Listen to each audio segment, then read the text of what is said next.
Welcome back, everyone. For those of you who were with us for our earlier sessions, welcome back. And for those of you who are just joining us, welcome. I'll start by saying I am Sabria Hassan. I'm the Director of Programs here at the Banneker-Douglass Museum. And I'll give the disclaimer again this afternoon that this is my first time back in the office doing this virtual program since we've started doing virtual programs. I've typically been doing them from my home. So please allow me some grace with any type of technical or, background situations as I work to get that all figured out. But again, thank you all. I hope if you're coming back from the morning, you enjoyed those sessions and were able to learn some new things and grab some lunch. I was able to grab lunch at 49 West here. That's one of the things I missed about being live at the museum is the food here in Annapolis. So I grabbed a smoked salmon salad and an Americano. I hope you all did the same. Put something in your stomachs to get you ready for what we are about to receive from Dr. David Fakunle. Dr. Fakunle, not only is he a presenter today, but he's, I'll say, a friend to the museum, a friend to the commission, and he also serves on the Anti-Racism Coalition that has put these series of programs together for the public. So when it was time to reach out to someone to present on the topic of reparations, I immediately thought of Dr. Fakunle, and of course he accepted without hesitation. So I'll just tell you a little bit about Dr. Fakunle and then I'll have him jump right in. So Dr. Fakunle's research interests include stressors within the built environment, manifestations of institutional racism in society, and the utilization of arts and culture to strengthen health, equity, and ultimately liberation.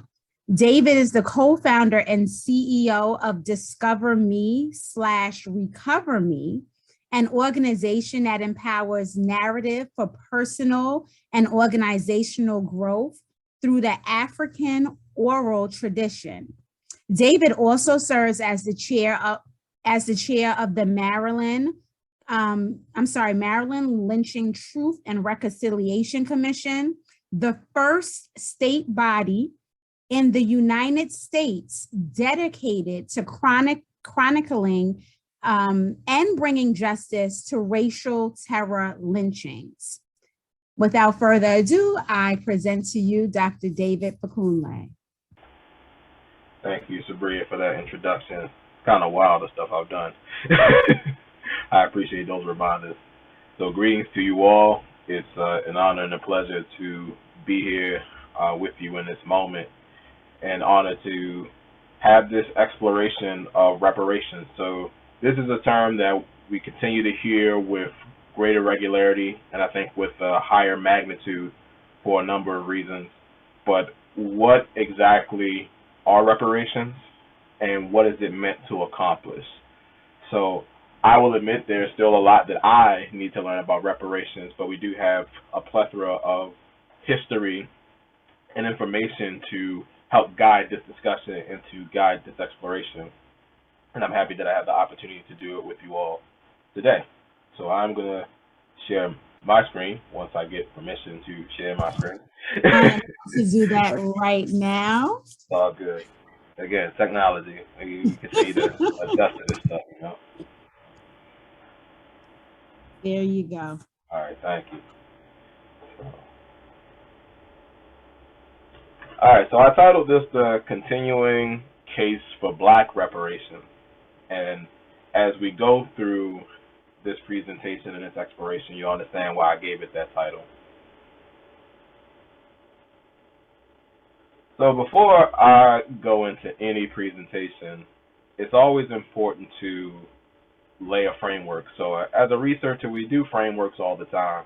We have to set the tone. We have to help ground our audience around what we're looking to discuss. Well, I tend to ground my audience around who I am as a person. So people know me as Dr. Fakunle, and Sabria gave you some of the things that I've done in my life.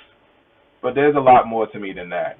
And I'm very adamant about my audiences knowing those other sides of me as much as they can. So the best that I can do are pictures. So it shows me as a husband, it shows me as a father, it shows me as a son, as a brother. It shows some of the things that are very important to my culture and my practices. So African drumming, Black storytelling, as well as public health research. So I think with anything that we do with others and in front of others, it's important to declare who we are.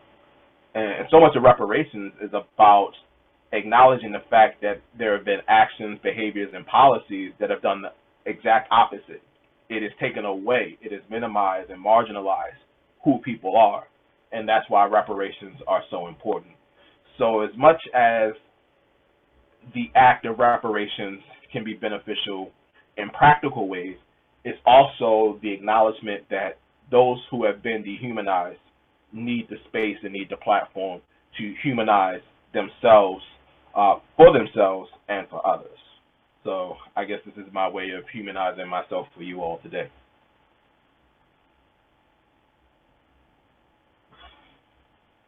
There was a village in Africa, and this village had suffered the atrocities of war with another village. At the end of the battles, everyone was gone except for 3 brothers. And the brothers were walking around their village seeing their family, their friends, their colleagues, their associates, their elders all gone. And as you can imagine, they were filled with grief and pain and trauma and anger and rage. And what they decided to do was to take out all of those emotions on death. So they said, we are going to find death, and when we find death, we are going to kill death. So they gathered what they could, and they set out in the direction of death. And they kept walking and walking and walking for what seemed like days. They eventually got to an open space. And in that open space, they saw an elder man. And they struck up a conversation with the elder man, and he asked, what are you doing? The oldest brother said, we are looking for death. The middle brother said, yes, we are looking for death, and we are going to find death. And the youngest brother said, and when we find death, we are going to kill death. The old man looked back at the 3 brothers, and he said, go home. Turn back now. Go back to whatever you have and rebuild. But the brothers were adamant. They were not going to be denied the chance for vengeance. And they said, no, we are looking for death. We are going to find death. And when we find death, we are going to kill death. The old man saw their commitment and said, okay, I will show you where death is. And so he pointed in the direction of a large tree, and he told them, you won't be able to miss it. And so the 3 brothers thanked the elder man, and they set off in the direction of that tree. And sure enough, they came across a tree that was easily recognizable. They knew that's where they needed to go. And when they started to search around the tree, they came across 7 coins, 7 gold coins. And as you can imagine, once they saw those gold coins, they weren't thinking about vengeance so much. So they decided to rest and relax, and the 2 older brothers sent the younger brother with one of the coins to go into a nearby village and bring them some refreshments. So they all had 2 coins each, with the extra one with the younger brother to go into the village. So as the 2 older brothers were waiting for their younger brother to bring back food and drink, they thought to themselves, you know, we could have 3 coins apiece as opposed to just 2 if we take our younger brother out of the equation. And the two brothers, even without words, agreed to the plot. So the younger brother eventually made his way back to the tree, and he didn't see his two older brothers. And all of a sudden, those brothers attacked the youngest brother and beat him mercilessly until he perished. After the deed was done, the two brothers sat down and decided to partake of the food and drink that their youngest brother had brought back.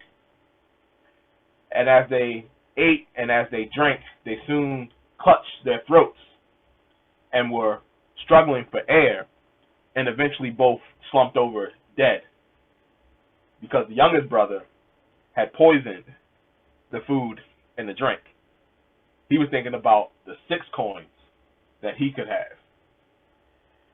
And the old man, the same elder man that they had come across early in their journey, walked past them and saw the 3 bodies.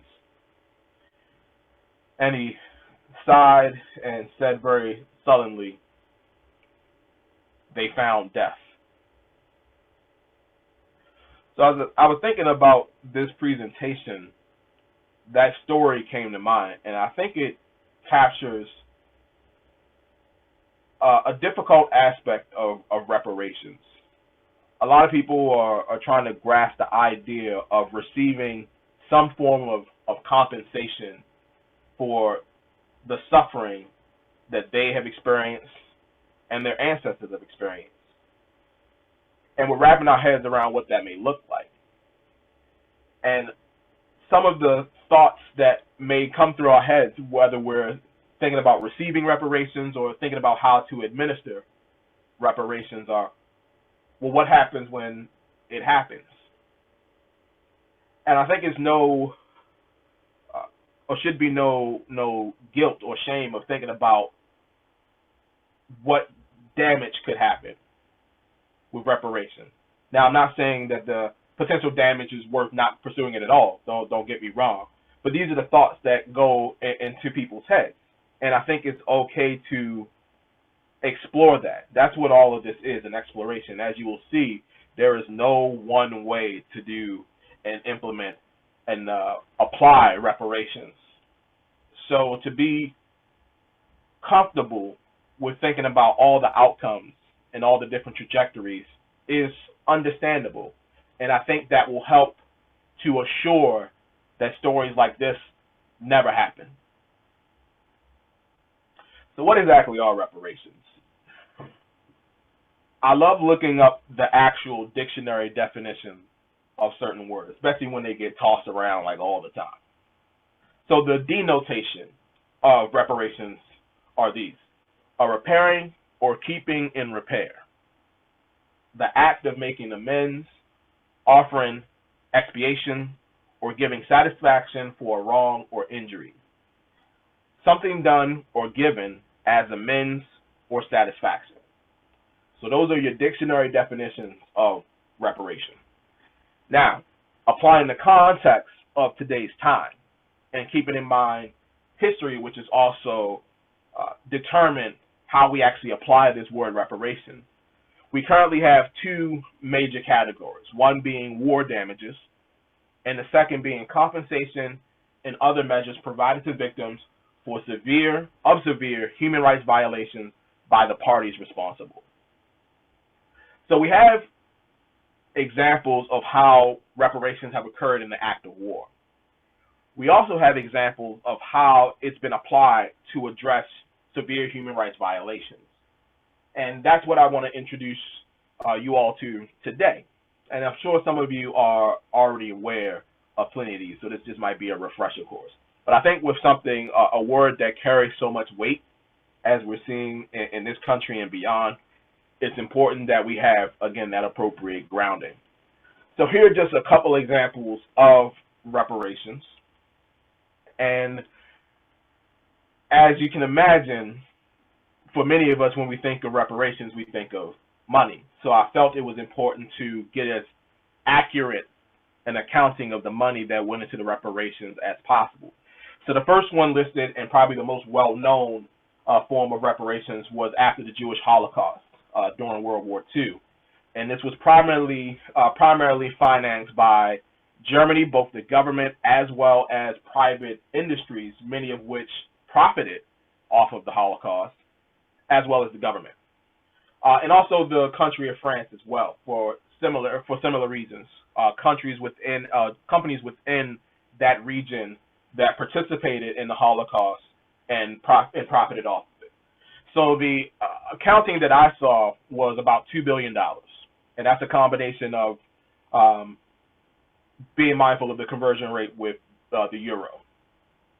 So the next we have the Royal Commission on Aboriginal Peoples and Indian Residential School Settlement Agreement, and this is a result of a current issue that is resurfacing in Canada with Indian boarding schools.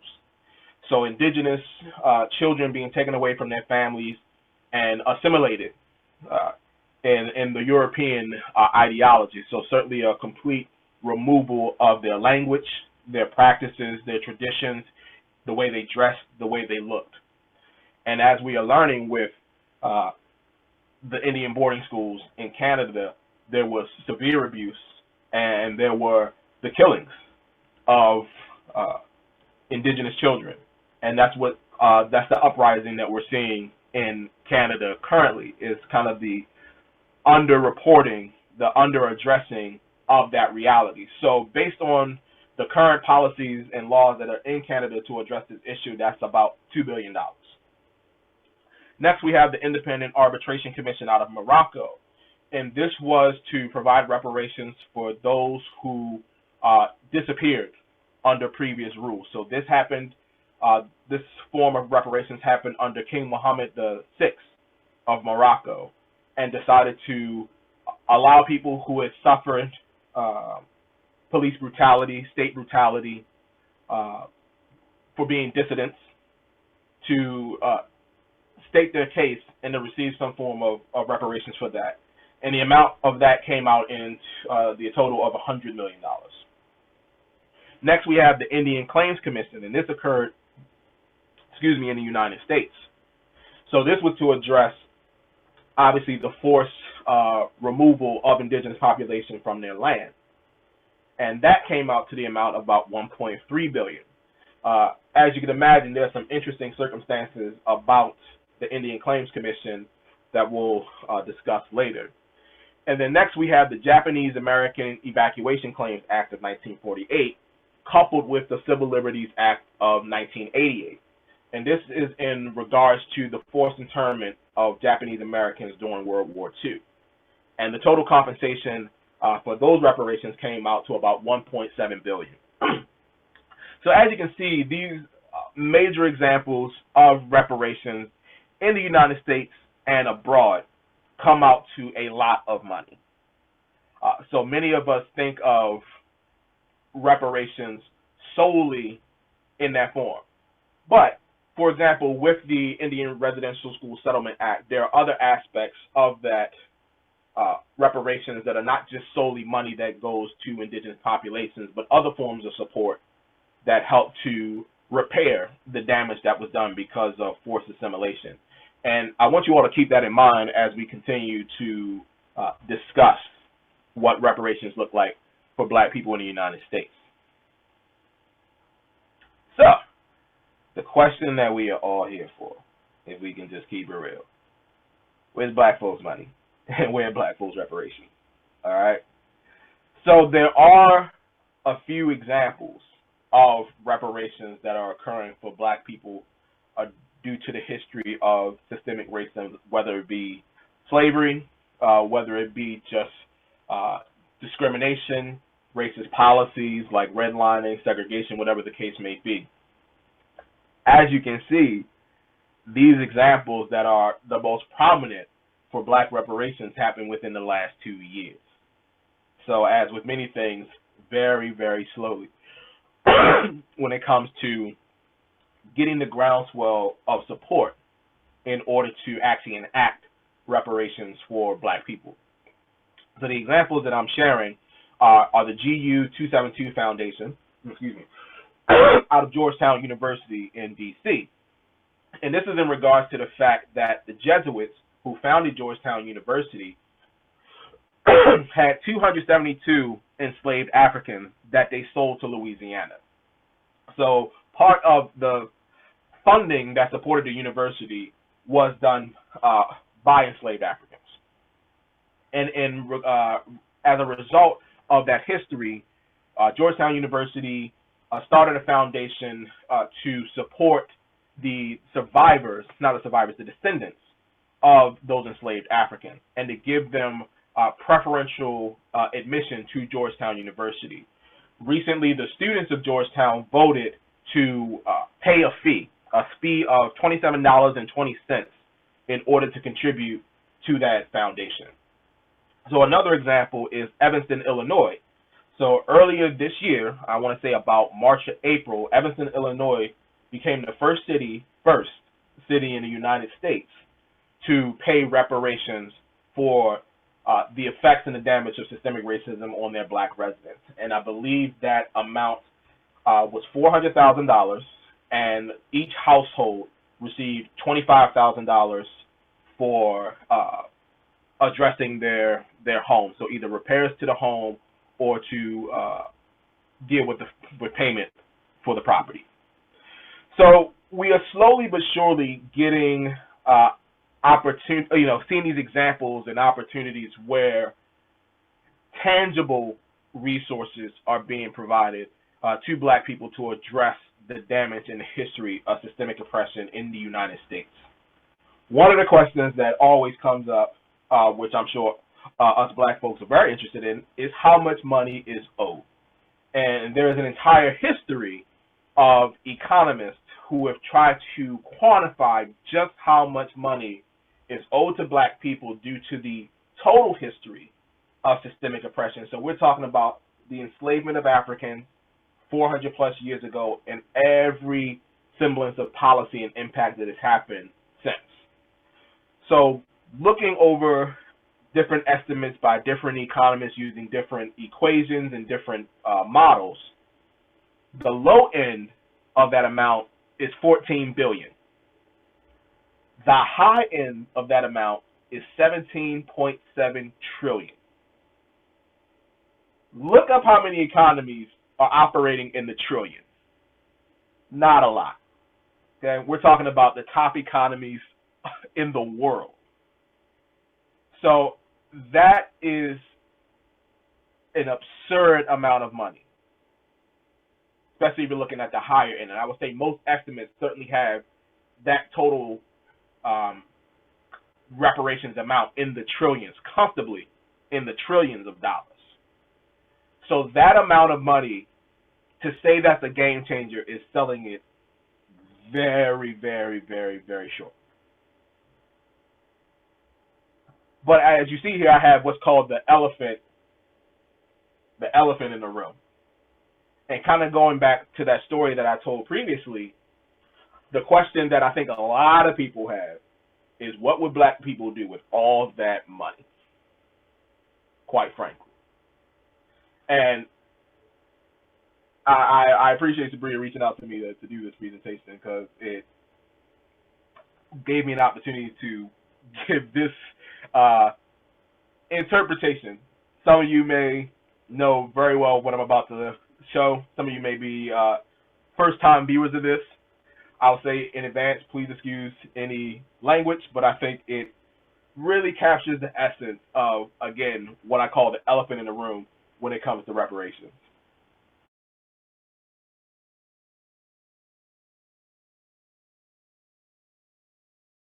Again, I apologize for the language, but leave it to Dave Chappelle to be the one to, I think, capture what honestly what a lot of white people think would happen if black people receive reparations. So while that was meant to be humorous, I think it does bring up again a legitimate. It is satirical, and it speaks so much truth at the same time. And it, not to get on Dave Chappelle, I think he's a genius. This Chappelle show was way ahead of its time, clearly.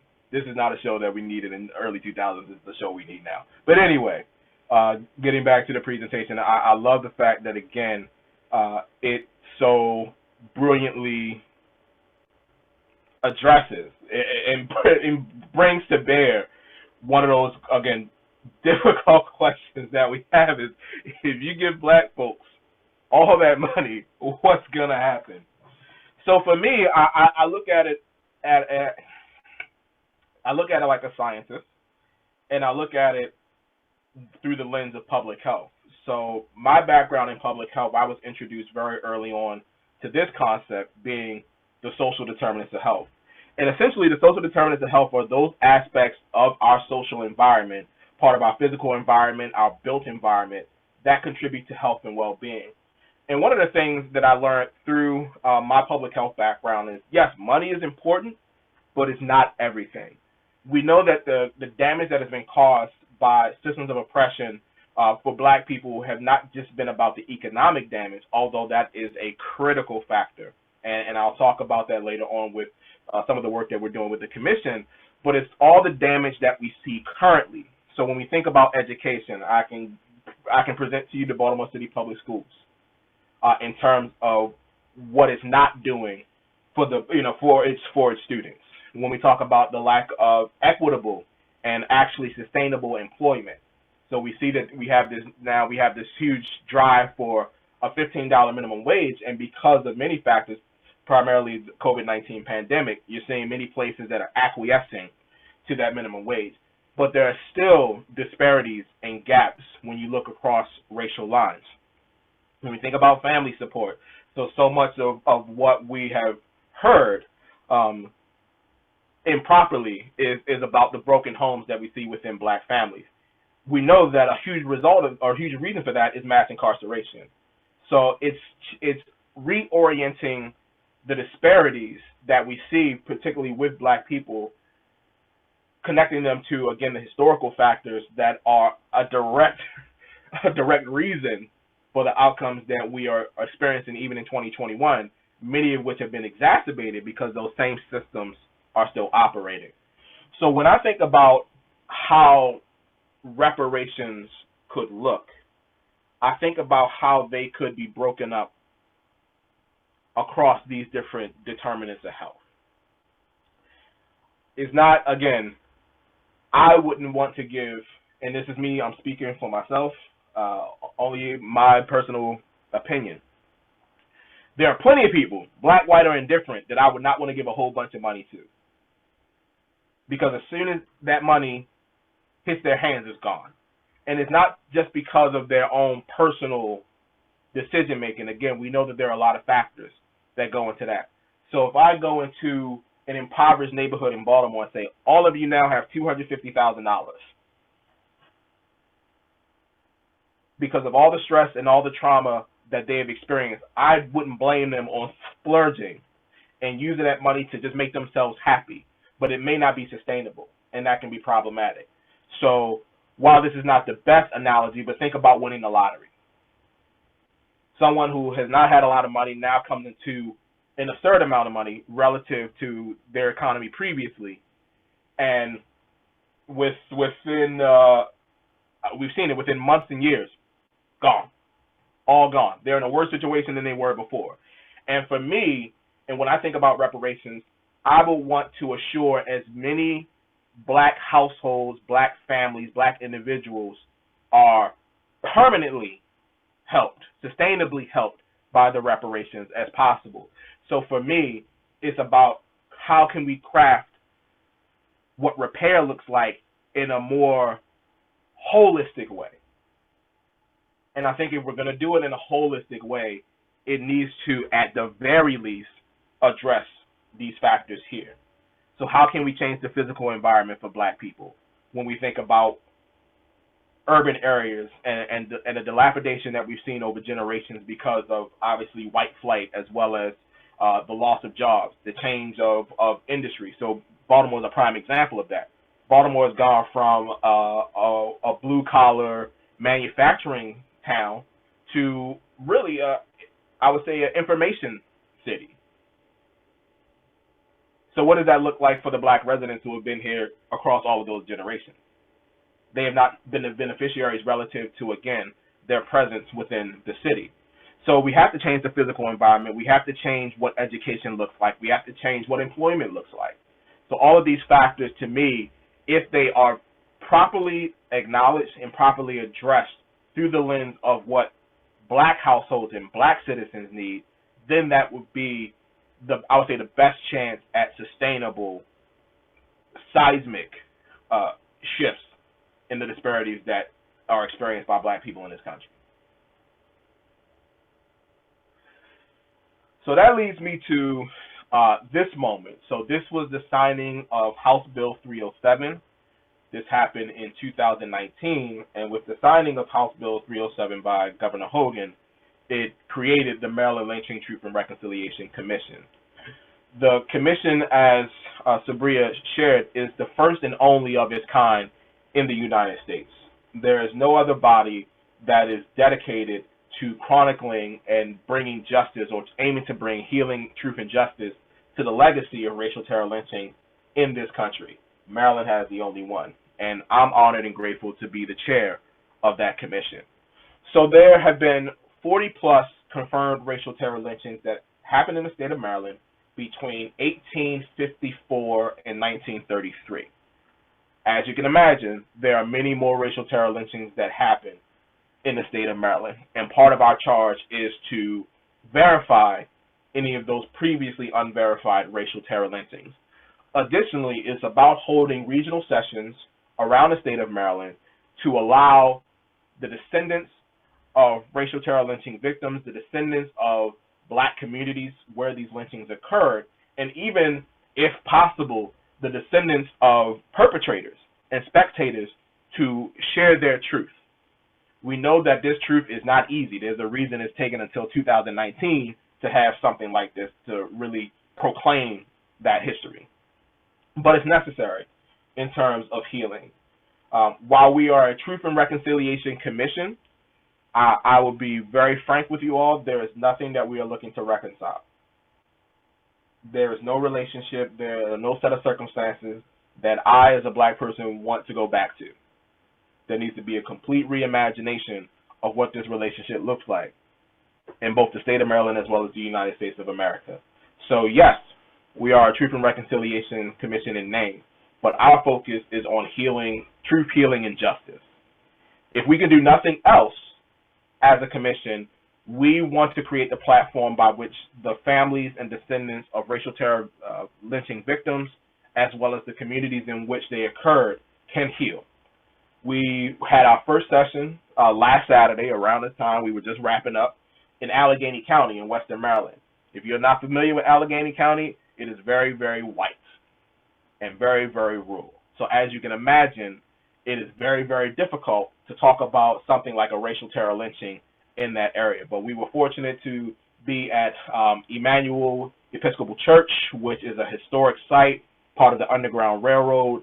And in that space, we were able to listen and chronicle and preserve the story of Robert Hughes, which is to date the sole racial terror lynching victim in Allegheny County, and to hear from descendants of his family talk about his loss and what it meant to their family, and also, again, the continuation of racial terrorism in the state of Maryland and the United States of America. So to be able to create the space where these stories could be unapologetically shared, and the descendants of victims and the descendants of communities could tell the truth about what racial terrorism and racial oppression looks like, if that brings healing, then we have done our job.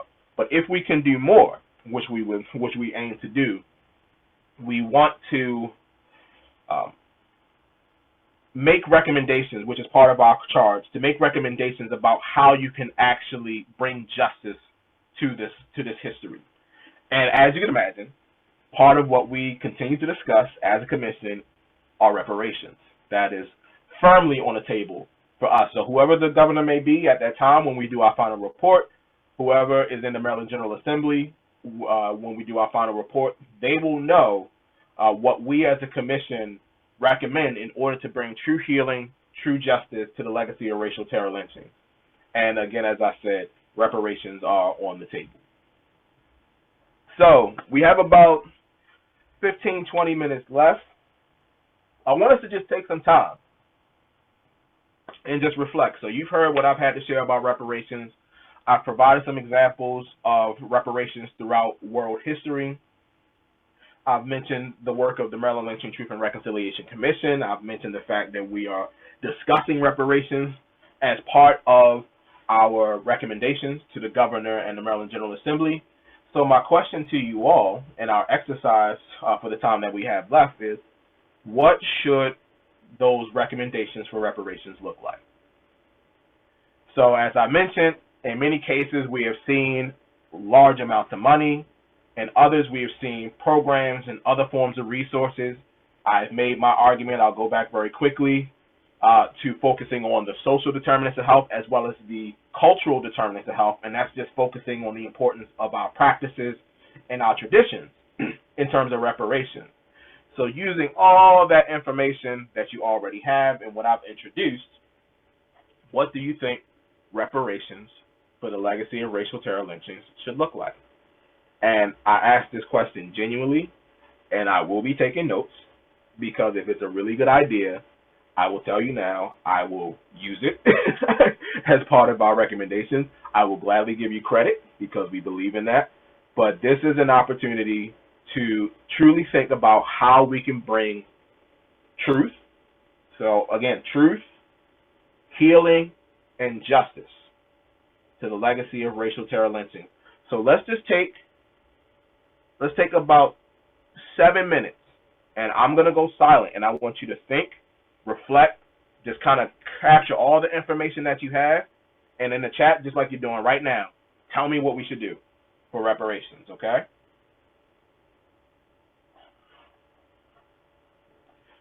And I will turn off my my video, and I'm just going to keep it on here because I'm just going to continue to emphasize this. So as you look at these different components of social determinants of health, think about how addressing that can be done within a package for reparations. All right? And we'll come back as about 3 of 2. We'll come back at, let's see,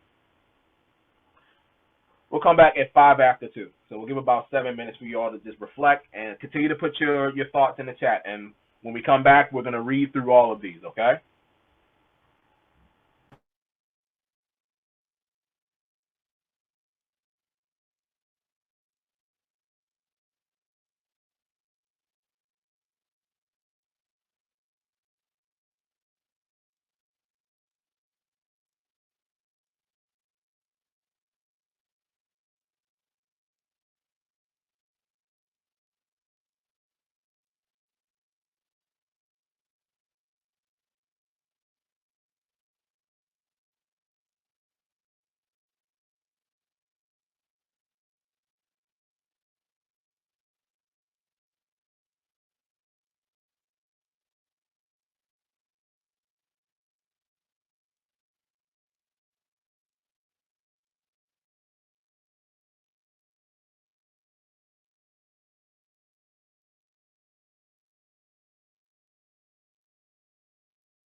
right, welcome back. So I'm seeing a lot of activity.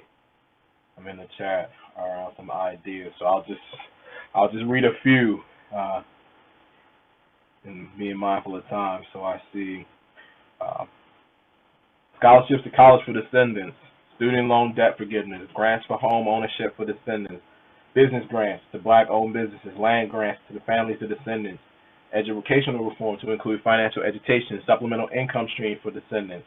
All right, significant improvements to public schools in black communities. Absolutely. All right. A lot of great ideas that cover a lot of these core, again, factors that we're showing contribute to health and well-being. So for me, just to provide the framework that I'm looking at for reparations, to what extent we can get this done in Maryland is, we'll see. We'll see. But for me, and perhaps if someone said this, my apologies. I'll see it a little bit, yeah. Here are the major components that I would want in a reparations package for black people. Some form of income stream, whatever that looks like. Consistent income stream. Land. Transportation. Some form of transportation, whatever is applicable. Some form of transportation. Educational, some type of educational package, whatever that may be. It doesn't necessarily have to be college, just some type of additional education in order to be able to sustain oneself. And then the big one for me, no taxes. No income tax, no sales tax, no property tax, no capital gains tax, none. No taxes.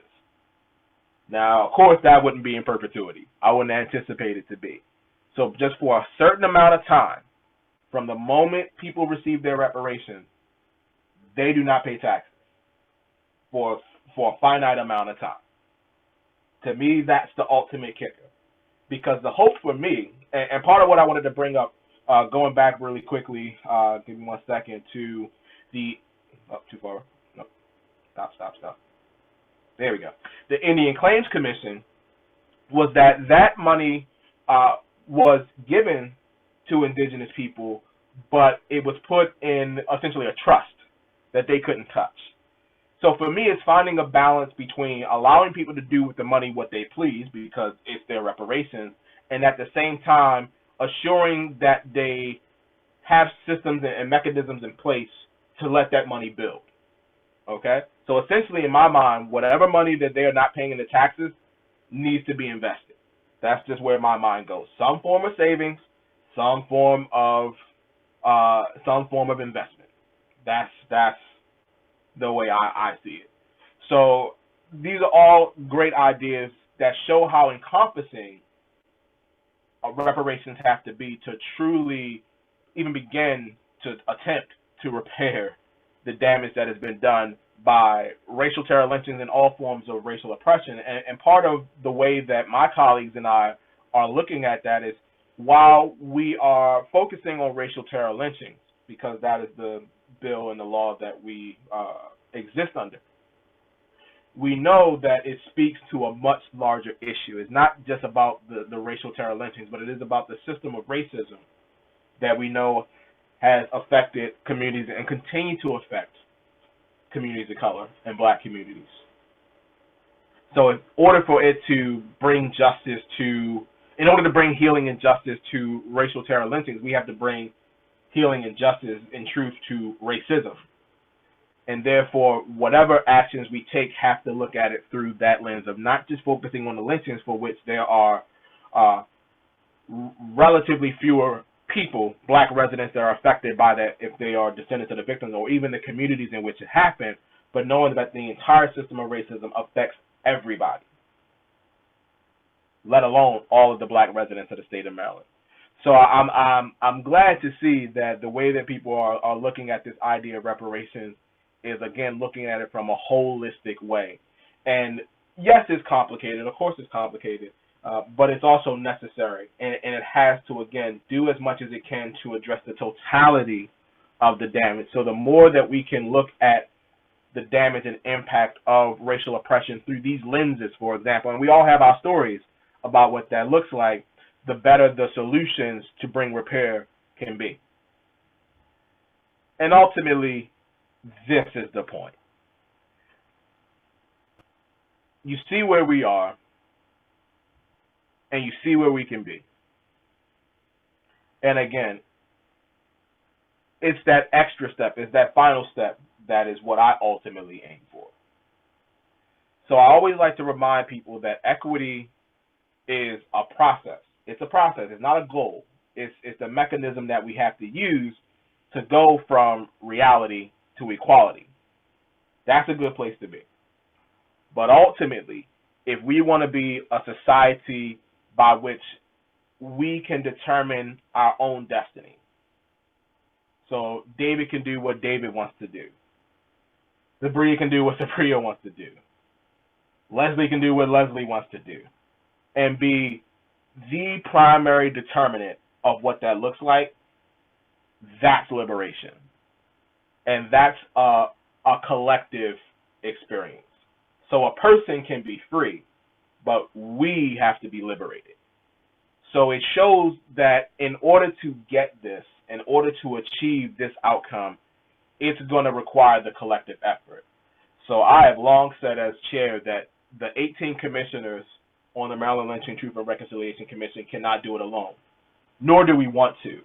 We want this to be a civil exercise by the people of Maryland to show its government that in order to adhere to the principles and ideologies and virtues that it proclaims, it can no longer turn a blind eye to this aspect of history and the connections to what's going on now. That's the most important, one of the most important things for us as a commission. It's not just about chronicling the history, but also making the connection to now. And unless you've been under a rock for the past year, you saw lynching. A lot of people have seen a lynching now. So that is creating an opportunity to connect those dots where the atrocities of the past, you see that common through line with the atrocities of the present.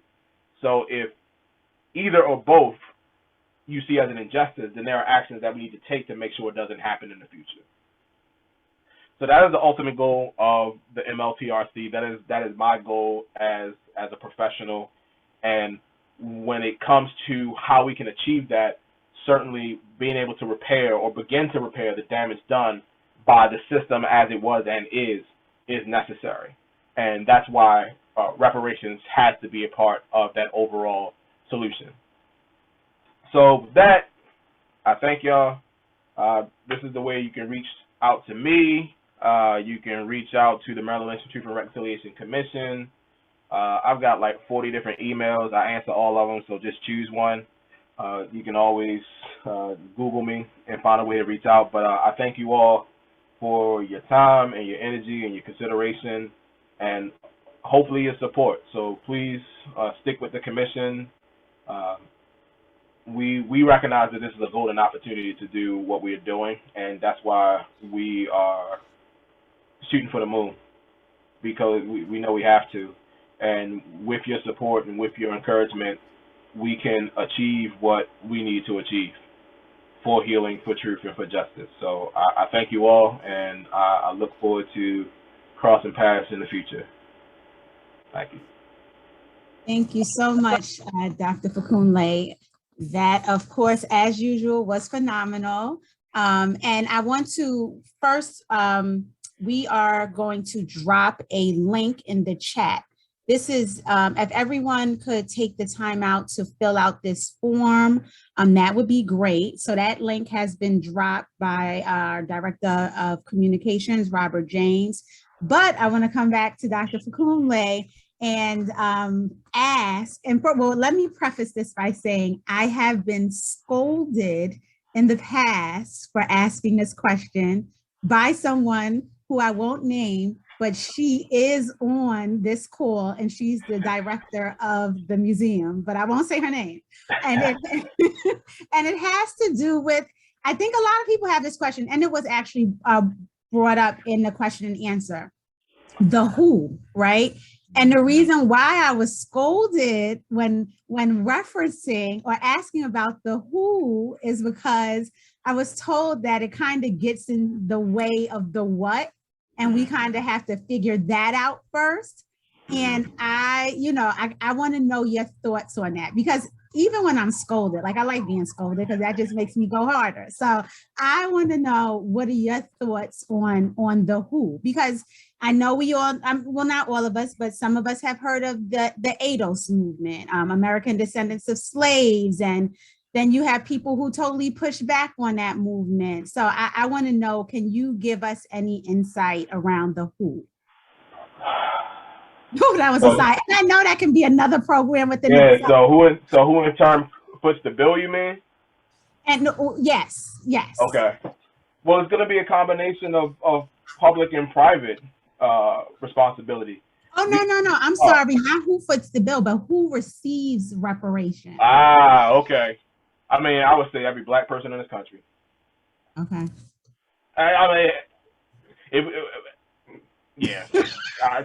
Every Black person in this country. Just like every indigenous person in this country should receive reparations. Almost every Latinx, person in this country should receive. You know what I mean? Like, we could get into that, and I know that would eventually come up as like, how do we determine, every Black person has a story of how racial oppression has touched them. They do, and to me, are there some people who are better off even within this system? Yeah, I'm one of them. I am, and I would like to think that those, even like myself, who would be fine even without reparations, and I'm blessed to say that, would use those resources to help other people, because that's what I do. I mean, I'm fortunate to be in the situation that I am, that if I never receive a drop of money from the government to, for reparations, I'll be okay. But I know that's not the case for a lot of people in this country. So my concern is more for them than myself. But what do they say? For the rising tide raises all ships. Okay, so some of us are going to be raised more than others, but there's some that definitely need to be raised from the depths of the sea. If we're going to keep it, those are the people that I'm most concerned with.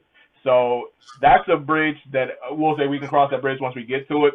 But if it's up to me, I would say every Black person in this country should get some form of reparations. It doesn't necessarily have to look the same for every single Black person, nor should it.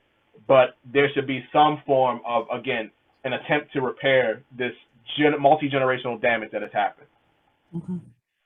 Okay, I can dig it. And so then John Kerner, I guess he asked, so would these reparations, and you may have answered this, so would these reparations apply only to descendants of lynching victims or also to the broader Black Maryland community? So I would say for us, there would be those two main avenues, because certainly the descendants of victims should receive something relevant, something reflective of the specific damage that they themselves experienced. That's just the reality. Then there are the communities that were a part of this larger form of racial terrorism, because again, for many of these lynchings, there was an economic component to it as part of the larger tapestry. So those Black communities, some of which were completely wiped off the map as a part of this larger form of terrorism. For example, Brownsville was a Black community in Allegheny County that was completely wiped off the map. So what kind of reparations would be for the descendants of those communities that were a part of this larger tapestry? And then what would be beneficial to every Black Marylander? Low-hanging fruit, every Black Marylander and every Marylander should know this history. Bam. Just off the bat, just know this history and know the connection with what's going on now. Then there are other resources and I think other forms of reparations that can be applicable to every Black Marylander that I think would address the total impact that these particular events had in the larger tapestry of oppression in the state. Well, that's great. That is very good. Okay, so let me let the audience know that we are actually going to move this meeting to a meetings platform. That way folks can, and I'm not, Of course, Dr. Fukunle is not obligated to be there, but he's more than welcome to join us. But it will give us a chance to interact on a meetings platform. And I'm going to drop that link now in the chat. And we can discuss, we can unpack everything that Dr. Fukunle just presented, and also around technology and housing as well. Everyone here is more than welcome to join us on that platform, but they do not have to join us on that platform. I wanted to thank you, Dr. Fukunle, for being here and sharing, and always being bold and brave in your sharing. I love sitting through your presentations and just hearing you speak, and your knowledge and your storytelling is always delightful and informative. So thank you again. And thank you to our audience members, those many of you who I see who have been here with us since 10 a.m. this morning, and you rode out with us until now and may join us on a different platform. And then those of you who have joined us for all three of our anti-racism trainings. This is something that, you know, at the museum, myself, the director, Director Compton, and the entire staff, we came up with, because we want to be able to address issues such as you know, anti-racism, especially here in the state, as the state's Museum on African American History and Culture. So thank you all. And again, please fill out that Google form. Let us know how we did today. And then feel free to join us over at the Zoom meetings. And Dr. Fukunle, did you have any final words? Other than thank you all again. It's a lot, I know. It's so much to navigate when it comes to the journey of justice. But I think, as we all know, and as we've seen from the stories throughout history, it's worth it. It's all worth it, and whatever you contribute to this journey is necessary. So do that. Do what you do, and it will be enough. I don't think there's any better way to end than that. Thank you all so much, and I hope to see some of you over on the Zoom meeting platform. Enjoy the rest of your Saturday, and we will see you soon. Take care.